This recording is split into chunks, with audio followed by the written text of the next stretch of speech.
Hello friends, நீங்க பார்த்துட்டு இருக்கிறது லவுடலி டெக் சேனல். நான் சுகுமார். ஒரு 20000 ல இருந்து 25000 க்குள்ள ஃபோன் என்ன வாங்கலாம் நீங்க தேடி பார்த்தீங்க அப்படினா iQOO ரீசன்ட்டா வந்து iQOO Z3 ன்ற ஒரு 5G ஃபோன் லான்ச் பண்ணியிருந்தாங்க. 20000 ரூபாய் இந்த ரேஞ்சில வர்றது. அதே சமயம் பார்த்தீங்க அப்படினா Oneplus Nord CE அப்படின்ற ஒரு 5G ஃபோன் லான்ச் பண்ணியிருந்தாங்க. இதுவும் அந்த ரேஞ்சுக்குள்ள வரக்கூடிய ஒரு ஃபோன் தான். கொஞ்சம் பிரைஸ் அதிகம்.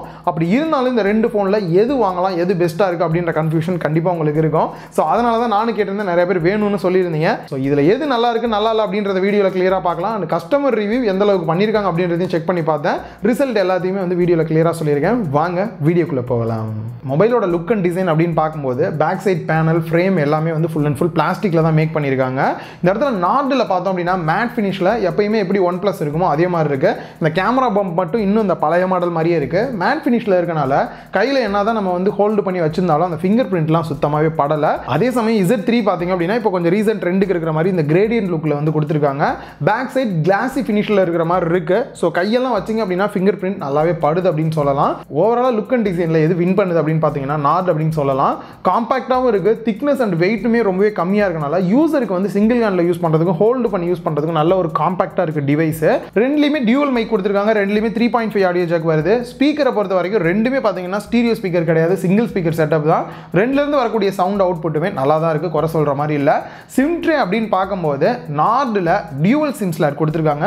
ஸோ ரெண்டு சிம் கார்டு மட்டும் தான் யூஸ் பண்ண முடியும், SD கார்டு தனியாக யூஸ் பண்ண முடியாது. அதுவே iQOOல பார்த்தோம் அப்படின்னா ஹைபிரிட் சிம் ஸ்லாட் கொடுத்துருக்கனால ரெண்டு சிம் கார்டு யூஸ் பண்ணிக்கலாம், இல்ல சிம் கார்டு ஒரு SD கார்டும் யூஸ் பண்ற மாதிரி ஆப்ஷன் கொடுத்துருக்காங்க. ஸோ இந்த ரெண்டு ஃபோன்ல எது வாங்குறது மிகப்பெரிய கன்ஃபியூஷன். கண்டிப்பா டிஸ்பிளே பேஸ் பண்ணியிருக்கோம், அந்த அளவுக்கு ஒரு கன்ஃபியூஷன் இருக்கு. ஃபர்ஸ்ட் நார்ட் அப்படின்னு பார்க்கும்போது பஞ்ச் ஹோல் டிஸ்பிளே கொடுத்துருக்காங்க. 6.43 inch full HD plus AMOLED display 90 Hz refresh ரேட்டோட வந்து கொடுத்துருக்காங்க.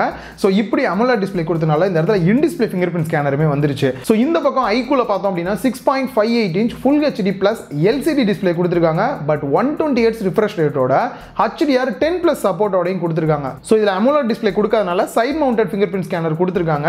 ரெண்டு ஃபிங்கர் பிரிண்ட் ஸ்கேனருமே நல்லாவே ஃபாஸ்ட்டாக தான் இருக்கு. பட் எனக்கு பிடிச்சது ப்ரிஃபர் பண்ணுறது அப்படின்னு பார்த்தீங்கன்னா இன் டிஸ்பிளே வந்து ரொம்ப பிடிக்கும், சிலருக்கு சைட் மவுண்ட் வந்து பிடிக்கும். ஸோ இதில் நீங்கள் சூஸ் பண்ணிக்கலாம். ஸோ ரெண்டு டிஸ்பிளேல எது நல்லா இருக்கு அப்படின்னு பார்க்கும்போது இங்கே பஞ்ச் ஹோல் டிஸ்பிளேயோட AMOLED டிஸ்பிளே 90 Hz ரிஃப்ரெஷ் ரேட்டோட ஒரு பக்காவாக இருக்கு யூஸ் பண்ணுறதுக்கு, ப்ளஸ் இன் டிஸ்பிளேவும் இருக்கு.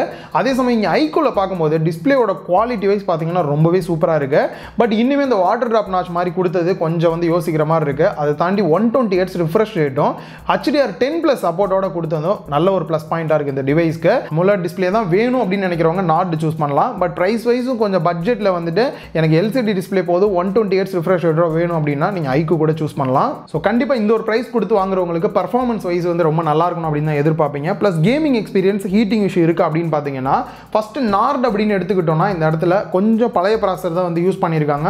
Qualcommோட Snapdragon 750G ப்ராசஸர் வந்து யூஸ் பண்ணியிருக்காங்க. iQOO Z3ல பார்த்தோம் அப்படின்னா இப்போ ரீசெண்டாக லான்ச் பண்ண Qualcommோட Snapdragon 768G யூஸ் பண்ணியிருக்காங்க. ஸோ ரெண்டுத்தோட பர்ஃபார்மன்ஸையும் டெஸ்ட் பண்ணுறதுக்கு இப்போ ரீசெண்டாக லான்ச் பண்ண PUBG இந்தியா வெர்ஷன் தான் வந்துட்டு இன்ஸ்டால் பண்ண கேம் வந்துட்டு.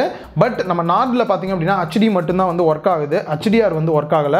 பட் அதுவே iQOO Z3ல பார்த்தீங்க அப்படின்னா உங்களால் HDR செட்டிங்ஸ்ல வச்சு கூட ப்ளே பண்ண முடியுது.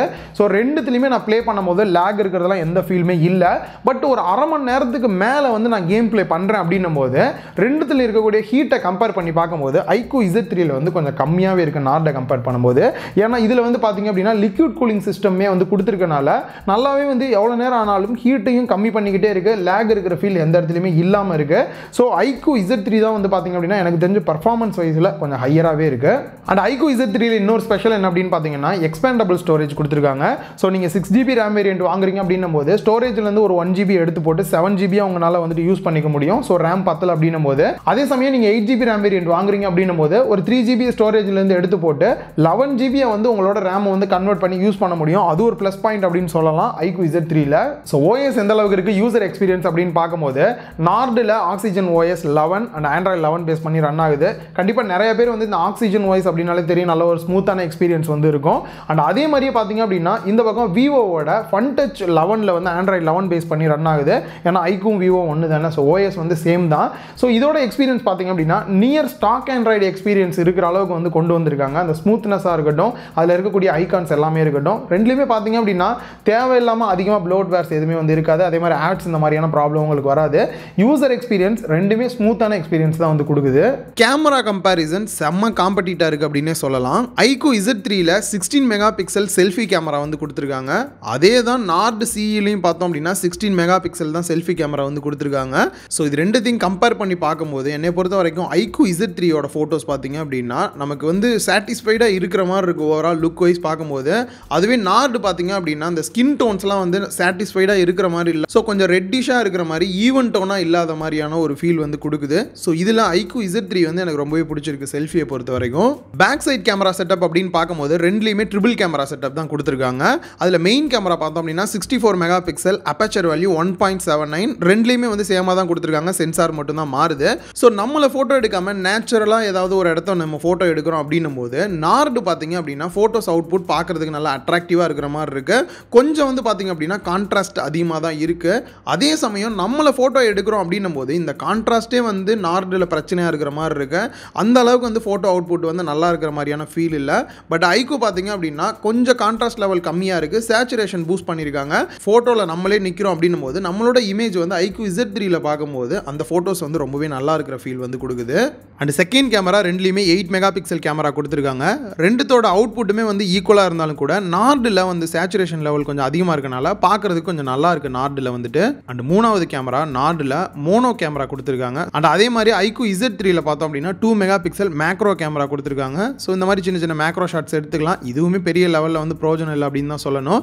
ஸோ வீடியோஸ் அப்படின்னு பார்க்கும்போது கூட நார்டில் வந்து பார்த்தீங்க அப்படின்னா கொஞ்சம் கான்ட்ராஸ்ட் அதிகமாக இருக்குது. அதனால் லுக் வைஸ் பார்க்க நல்லா இருக்குது. பட் நடந்து போகும்போது அந்த ஷேக்கிங் வந்து நோட் பண்ணுற மாதிரி இருக்குது. iQOO Z3ல பார்த்தீங்கன்னா சேச்சுரேஷன் பூஸ்ட் பண்ணியிருக்காங்க. பட் அந்த கான்ட்ராஸ்ட் வந்து இன்னும் கொஞ்சம் வந்து அதிகப்படுத்தியிருந்தால் இன்னுமே நல்லா இருந்திருக்கும். பட் அந்த ஷேக்கிங் ப்ராப்ளம் இதில் வந்து இல்லை. ஓரளவுக்கு ஸ்டேபிளான வீடியோவாக இருக்குது. ஓவராலாக கேமராஸ் அப்படின்னு பார்க்கும்போது iQOO Z3 வந்து நார்டை கம்பேர் பண்ணும்போது பெஸ்ட்டாக இருக்குது. நார்டில் இன்னுமே வந்து இம்ப்ரூவ்மெண்ட் வந்து பண்ண வேண்டியதாக இருக்குது. பேட்டரி கெப்பாசிட்டி அப்படின்னு பார்க்கும்போது நார்டு CEல பார்த்தோம்னா 4500 mAh வந்து கொடுத்துருக்காங்க. அதே சமயம் iQOOல பார்த்தோம் அப்படின்னா 4200 mAh தான் வந்து கொடுத்துருக்காங்க. ஸோ ரெண்டுத்தையும் கம்பேர் பண்ணும்போது யூசர் எக்ஸ்பீரியன்ஸ் படி பார்த்தீங்கன்னா ஒன் டேக்கு வந்து தாராளமாக ரெண்டுமே வந்து யூஸ் பண்ண முடியுது. இந்த ஒரு 300 mAh வந்து கூட கொடுத்துருக்கனால பெரிய லெவலில் வந்து டிஃப்ரென்ஸ் இல்லை. என்ன ஒரு 3 மணி நேரம் இந்த மாதிரி கொஞ்சம் அதிகமாக கிடைக்கும். ஸோ மற்றபடி பார்த்தீங்கன்னா ரெண்டுமே ஓரளவுக்கு நான் யூஸ் பண்ண வரைக்கும் ஈக்குவலாக தான் வந்தது. ஸோ எவ்வளோ நேரத்தில் சார்ஜ் ஆகுது அப்படின்றத நானே வந்து லைவாக வந்து டெஸ்ட் பண்ணி பார்த்தேன்.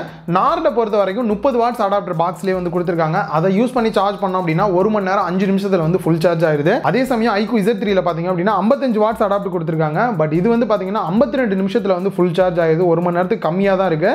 ரெண்டுத்துக்கு டிஃப்ரெண்ட் அப்படின்னு பார்க்கும்போது ஒரு 10 நிமிஷம் டிஃப்ரெண்ட் வருது.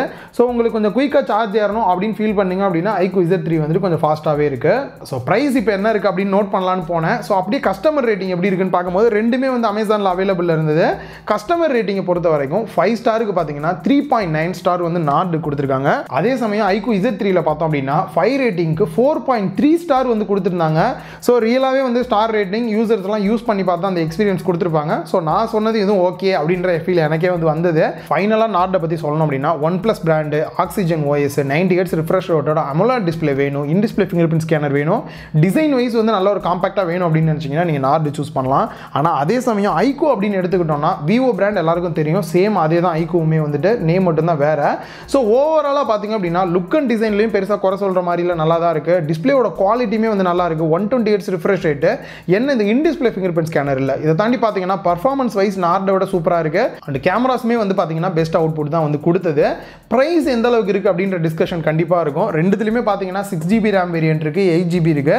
ஃபஸ்ட்டு 6GB அப்படின்னு எடுத்துக்கிட்டோம்னா 6GB RAM 128GB இன்டர்னல் ஸ்டோரேஜோட 20,000 ரூபா வந்து ப்ரைஸ் பண்ணியிருக்காங்க iQOO Z3. இங்கே நார்டு CE அப்படின்னு பார்க்கும்போது இதே 6GB RAM 128GB இன்டர்னல் ஸ்டோரேஜோட 23,000 ரூபா வந்து ப்ரைஸ் பண்ணியிருக்காங்க. 3,000 ரூபா வந்து எக்ஸ்ட்ரா இருக்குது. இதை விட இன்னொரு சூப்பரான விஷயம் 8GBயோட கம்பேர் பண்ணோம் அப்படின்னா 8GB RAM 128GB இன்டர்னல் ஸ்டோரேஜோட 21,000 ரூபா ப்ரைஸ் பண்ணியிருக்காங்க. 6GBயோட கம்பேர் பண்ணிங்கன்னா 1,000 ரூபா தான் எக்ஸ்ட்ரா பண்ணியிருக்காங்க. ப்ளஸ் உங்களால் இந்த 11GB வந்து கன்வெர்ட் பண்ணிக்க முடியும். ஒரு 3GB வந்து இன்டர்னல் ஸ்டோரேஜில் வந்து எடுத்துட்டு. அதே சமயம் இந்த பக்கம் நார்டில் பார்த்தோம் அப்படின்னா 8GB RAM 128GB இன்டர்னல் ஸ்டோரேஜோட 25,000 ரூபா வந்து ப்ரைஸ் பண்ணியிருக்காங்க. ஸோ இதுக்குமே பார்த்தீங்க அப்படின்னா கிட்டத்தட்ட 4,000 ரூபா வந்து வித்தியாசம் வருது. ஸோ இந்த ஒரு ப்ரைஸ் ரேஞ்சில் மற்ற விஷயத்தெல்லாம் வந்து நம்ம காம்ப்ரமைஸ் பண்ணாலும் கூட Z3 வந்து எனக்கு பெஸ்ட்டாக இருக்கிற ஃபீல் வந்து கொடுத்தது. ஸோ அதனால தான் இந்த ஒரு சின்ன கம்பேரிசன் பண்ணோம் அப்படின்னா உங்களுக்கு எது பெஸ்ட்டு, கம்மி காசில் எது வாங்கலாம் அப்படின்ற ஒரு ஃபீல் வந்து கிடச்சிருக்கும். இந்த வீடியோ உங்கள் எல்லாருக்குமே வந்து ஹெல்ப்ஃபுல்லாக இருந்திருக்கும் அப்படின்னு நினைக்கிறேன். இந்த வீடியோ பிடிச்சிருந்தா லைக் பண்ணுங்கள், உங்கள் ஃப்ரெண்ட்ஸ் கூடயும் ஷேர் பண்ணுங்கள். மறக்காமல் லவுட் எலி டெக் சேனலுக்கு உங்களோட சப்போர்ட்டை கொடுங்க.